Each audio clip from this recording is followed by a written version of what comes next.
Hello, yes. Uh, it's a huge honor to be here and to meet all the leaders of APAC here in Korea, where I was born and raised. I'm honored to tell you about myself and to share my message. I'm so proud and excited that this year, for the first time, the cultural industry was chosen as a key agenda for APAC. I'm not sure how familiar you are with K-culture or K-pop, but I'm sure you all agree that the cultural industry has great economic value and growth potential. But I'm just an artist. I am not a business leader. I don't think you want to hear any numbers or figures from me. So today I want to speak to you as a creator and an artist. I want to share my thoughts on how K-pop crossed borders to move the hearts of people. It's not something we can really calculate or measure. It's a bridge that connects worlds, and I want to bring your attention to how we can work together to build this connection for tomorrow's creative cultural ecosystem. I'm a very lucky person. I'm lucky to have met the 6 other members of BTS. I'm lucky that I met our producer, Hitman Bang, who gave us his full support that we could make the music we love. But most importantly, I'm lucky I'm an ARMY who accept our music, not just as a diversion, but as our shared language of life. And by the way, ARMY is the name of the official BTS fandom. For your information, the ARMY, whoo! Shout out to ARMY all over the world. And the ARMY is where I just finished my military service. I was there for 18 months. I just wanted to make sure. So, ARMY support and passion crossed all borders and opened up like brand new path for me. They gave me a voice that was heard at the Billboard Music Awards, at the Grammys, at the United Nations, and even at the White House, at such historic and symbolic events like right here at the APAC. BTS first started to go outside Korea about 10 years ago. And back then, we didn't dream of what we see today. Nothing was like this. Did you ever turn on your TV or radio and hear a song that's not in your language or in English? Probably not very often, right?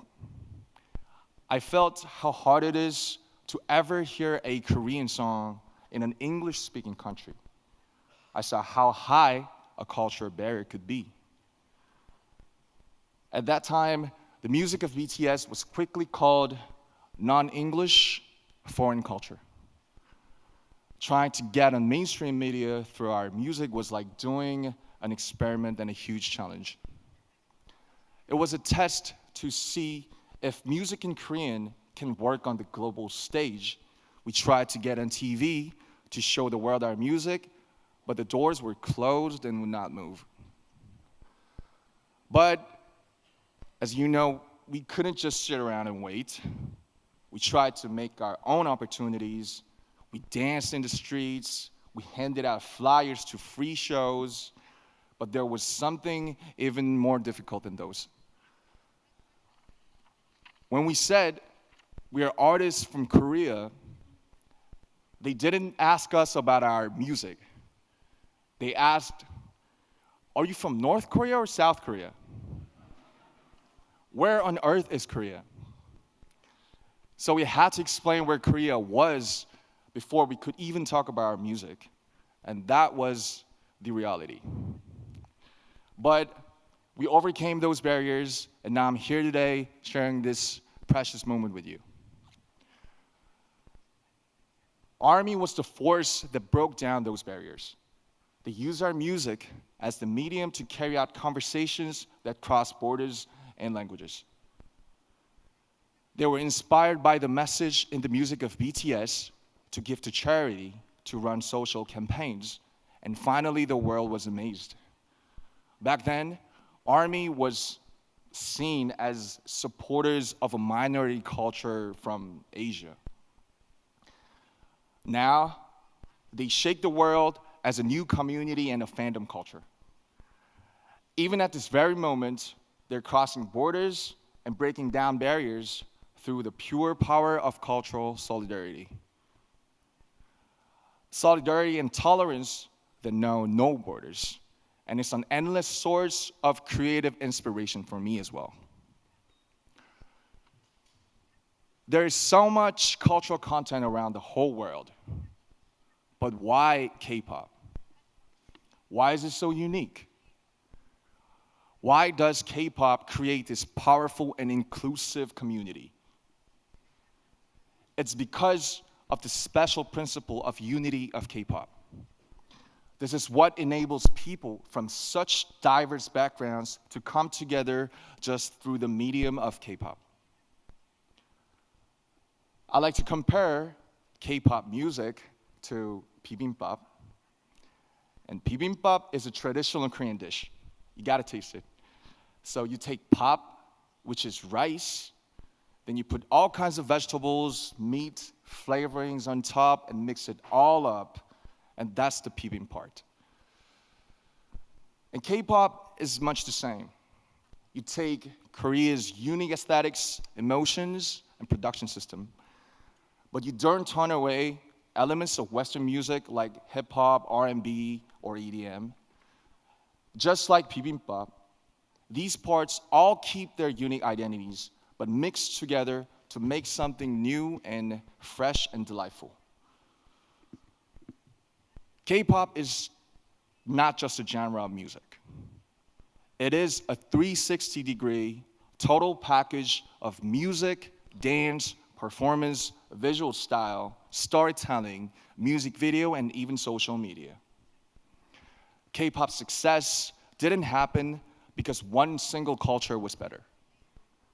K-pop's success came from respecting diversity and embracing world cultures, but still holding on to Korea's unique identity. When cultural barriers come down and different voices harmonize together, there's an explosion of creative energy. This is where ARMY's borderless solidarity came from. And this is why K-pop is loved everywhere. Culture is like a river. It flows freely, different streams, sometimes coming together in harmony, just like K-pop. Coming together to carry itself far away and create something new.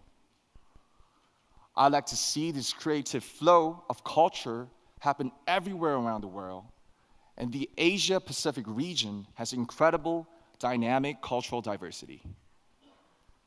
K-pop's shining success is proof that cultural diversity and creativity are the greatest human potential. A force with no borders, no limit to growth. Ladies and gentlemen, leaders of APAC, let me ask you a question. What is your favorite song? Do you remember seeing a painting that took your breath away? Or a book you read over and over again? We all know, we all love culture and art. And we are connected by the emotion and resonance that they awaken in us. As a creator and an artist of this generation, I'd like to use this opportunity to make a request to the leaders and distinguished guests of APAC. There are creators all around the world. Please help them. Give them the financial support so that their own creativity can bloom. Give them the opportunities so that their talents can really shine. When you think about investing in tomorrow's generations, think about culture as well as economics. Culture and art are a powerful force that moves hearts. They are the fastest messengers that carry diversity and resonance. As the leaders of APAC, your policies and support will be the canvas and playground for all the creators. The foundation for creators all over the world to pour out their creativity. When creators flourish, other elements of culture gather to form brand new aesthetics. Their content will go beyond all kind of differences. They will blaze a road of true understanding and tolerance. They will create the power of solidarity for the future. I, too, stand by the vision of APAC. A vision that will drive diversity, inclusion, and growth through culture and creativity. As an artist, I promise that I will also let my imagination fill the canvas you will create. I will play my heart out in the playground you will build for us. I promise that I'll do my part by sending a message of courage and hope and lots of emotions through music. A message of embracing our differences to make something better together. I'd like to ask for your support for this future, and I think and I believe you can make this happen.